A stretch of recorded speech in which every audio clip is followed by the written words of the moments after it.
కర్ణాటకలో సిద్ధరామయ్య ముఖ్యమంత్రి అయి 2.5 సంవత్సరాలు పూర్తయిపోయింది. అయితే ఇప్పుడు 2.5 సంవత్సరాలు పూర్తయిపోయింది కాబట్టి మిగతా 2.5 సంవత్సరాలు డీకే శివకుమార్ ఆ పదవిలో కూర్చోవాలని తన వర్గీయులందరూ కోరుకుంటున్నారు.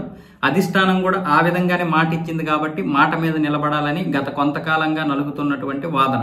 అయితే అధిష్టానం దీని గురించి ఇప్పుడు ఎటువంటి నిర్ణయం తీసుకోలేకపోతుంది. బీహార్లో ఎన్నికలు ఉండడం వల్ల కర్ణాటకలో ఎటువంటి రాజకీయ రాద్ధాంతాలు జరగకూడదని అధిష్టానం అయితే చాలా గమ్ముగా ఉంది. ఇలాంటి పరిస్థితుల్లో ఇక్కడ డీకే శివకుమార్ యొక్క వర్గీయులు మాత్రం ఊరుకోవడం లేదు. 2.5 సంవత్సరాలు పూర్తయిపోయాయి కాబట్టి మా నాయకుడే ఇప్పుడు సీఎం చైర్లో కూర్చోవాలంటున్నారు. ఇలాంటి పరిస్థితుల్లో ఇప్పుడు ఈ నెల 13వ తారీఖున సీఎం సిద్ధరామయ్య అయితే మంత్రివర్గానికి మొత్తం మంత్రులు ఎవరైతే ఉన్నారో కేబినెట్ మొత్తానికి కూడా ఒక విందు ఏర్పాటు అయితే చేశారు. ఈ విందు ఏర్పాటు ఎందుకు చేశారంటే మొత్తం మంత్రులందరినీ కూడా అంటే కేబినెట్ మొత్తాన్ని కూడా చేంజ్ చేసి కొత్త వారికి అవకాశం ఇవ్వాలని.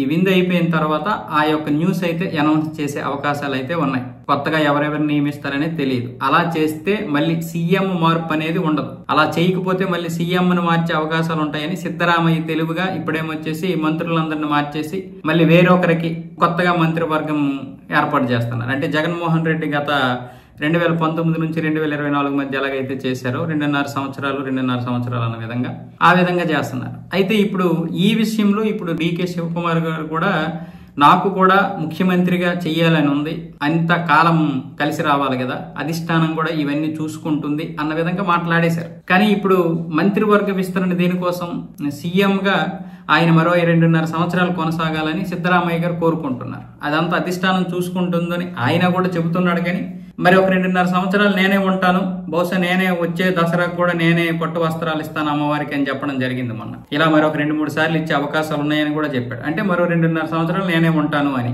డీకే శివకుమార్ దీని మీద గమ్ముగా ఉన్నారు, కొంచెం కోపంగా ఉన్నారు. అధిష్టానంతో తేల్చుకుంటానని. ఇప్పుడు బీహార్ ఎన్నికలు రావడం వల్ల ఇప్పుడు ఎటువంటి విషయాలు తేల్చుకోలేనటువంటి పరిస్థితి. పైగా రేపు మళ్ళీ తమిళనాడులో ఉన్నాయి, పశ్చిమ బెంగాల్లో ఉన్నాయి, కేరళలో ఉన్నాయి, ఇలా అన్ని రాష్ట్రాల్లో ఉన్నాయి. కాబట్టి ఇప్పుడు కర్ణాటకలో ఎటువంటి రాద్ధాంతం జరగకూడదనేది అధిష్టానం భావిస్తుంది. మరి ఇప్పుడు 13వ తారీఖు తర్వాత ఏంటనేది తెలుస్తుంది. ఆయనైతే ఖచ్చితంగా నేనే సీఎంగా ఉంటాను అన్న విధంగా తన వర్గీయులకైతే చెబుతున్నారు డీకే గారు. కానీ డీకే వర్గీయుల్ని అది ఏదో ఒక విధంగా సంతృప్తి పరచడానికే తప్ప వాస్తవానికి సిద్ధరామయ్యని ఇప్పుడు దించే పరిస్థితి అధిష్టానానికి కూడా లేదు. ఆ విధంగా ప్లాన్ చేస్తున్నాడు సిద్ధరామయ్య.